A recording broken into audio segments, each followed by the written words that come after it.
Porque Cristo resucitó, yo resucitaré. Porque Cristo resucitó, yo seré transformado. Porque Él resucitó y trascendió mediante la resurrección a la eternidad, yo también trascenderé mediante la resurrección o la transformación a la eternidad. Desde luego, en el Antiguo Testamento había una vaga idea sobre la resurrección. Esa vaga idea la encontramos en el libro de Daniel, en el capítulo 12 y versículo 2, donde Daniel habla de que los muertos resucitarán. Esa vaga idea la encontramos en Isaías capítulo 26 y versículo 19, y en Isaías capítulo 25 y versículo 8.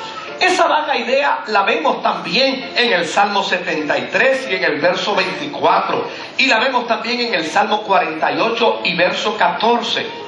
Tal vez la vemos con un poco más de claridad en la expresión de Job en el capítulo 19, verso 25 y verso 26, donde él dice: yo sé que mi Redentor vive, y aunque esté deshecha mi carne, yo he de ver ¿a quién?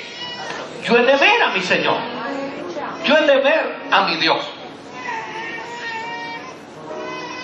Pero desde luego, esa concepción antiguo testamentaria se debatía entre los judíos. Y había unos que la creían y otros que no la creían. Había unos que la aceptaban y otros que no la aceptaban. Pero la experiencia de la cristiandad es distinto. El cristiano que no crea en la resurrección de Jesucristo no se ha convertido.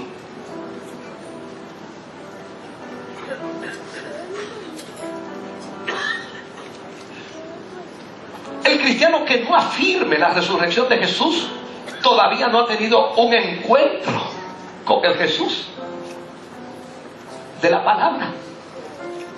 Por lo tanto, es imposible vivir una experiencia de vida cristiana sin afirmar que Jesús resucitó.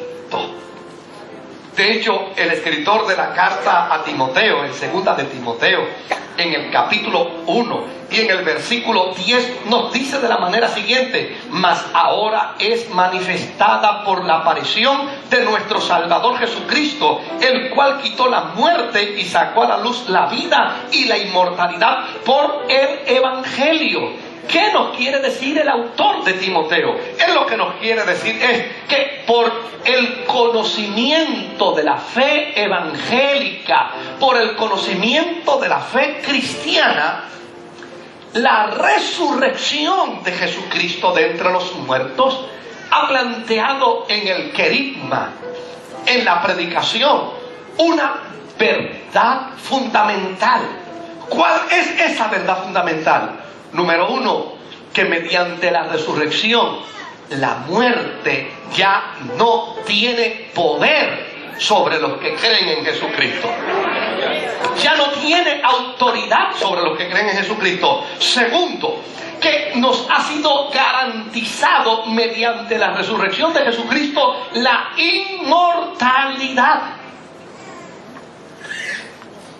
Por eso, no hay una sola ocasión en la que yo tenga que despedir un duelo, predicar en un funeral cristiano, donde yo no diga: ese es mi sello, ese es mi argumento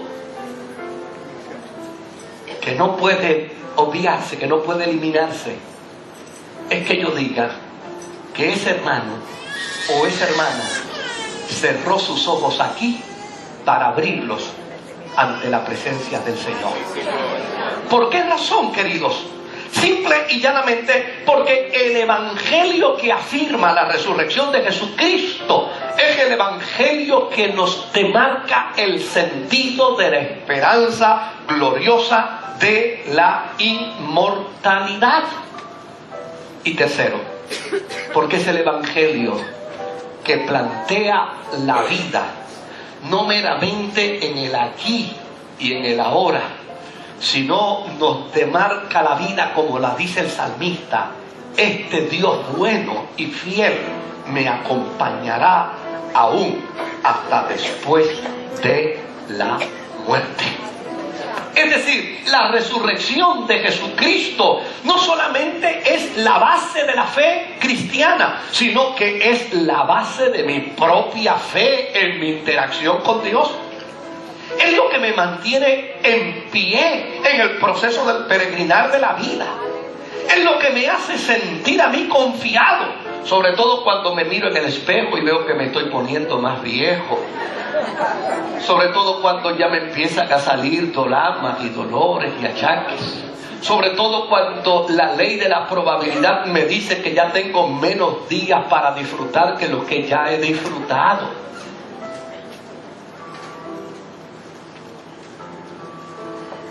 Es el testimonio de la resurrección de Jesucristo que me hace entender que si esta casucha se deshiciere, si este tabernáculo se va rompiendo, en Dios yo tengo un edificio no hecho de manos.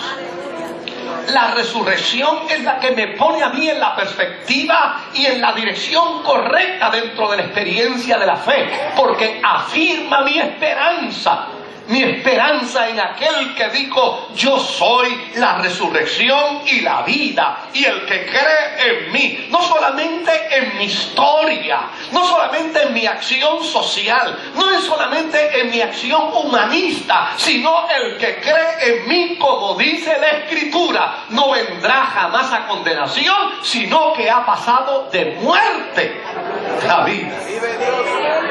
Qué gran noticia que todo hombre y toda mujer que cree en la resurrección es un hombre y una mujer eterno. No vendrá jamás a condenación, sino que ha pasado de muerte a vida. Cuando Jesús empezó a hablarle a los discípulos sobre la resurrección, se topó con un problema serio.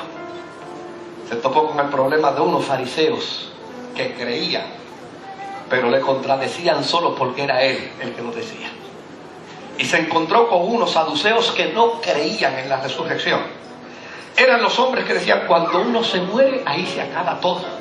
Cuando uno se muere, ahí se disipa todo. De hecho, los discípulos no respondieron bien a Jesús cuando Jesús empezó a hablarle sobre su muerte, sobre su pasión. Y cuando empezó a hablarle de la resurrección, mucho menos. Los discípulos no entendían qué era eso de que Él tenía que morir y luego iba a resucitar. ¿Cuánto realmente fue que los discípulos aprendieron de la resurrección? Aquel famoso domingo, cuando Pedro, Andrés, Jacobo y Juan, cuando las Marías, aquellas santas mujeres, quisieron levantarse aquel domingo temprano en la mañana porque querían darle homenaje póstumo a aquel que les había hecho pasar 3 años felices. Querían ser solidarios con aquel que tanto les había dado. Permítame correr un poco con la imaginación. Probablemente algunos de los discípulos decían: cuando llegue a la tumba me voy a sentar a recordar aquellos días, cuando reía con él, cuando caminaba con él. Yo seré solidario frente a su tumba y estaré allí frente a la tumba para meditar y recordar aquellos gratos momentos cuando me llamó, cuando tuve hambre y me produjo comida, cuando hizo los milagros en el mar tempestuoso. Recordaré cuando le devolvió la alegría al corazón de una madre que había perdido a su hijo en Naín. Recordaré aquellos momentos cuando le devolvió la vista a los ciegos y curó a los leprosos. Yo voy a ir mañana en la mañana a darle a él un homenaje póstumo.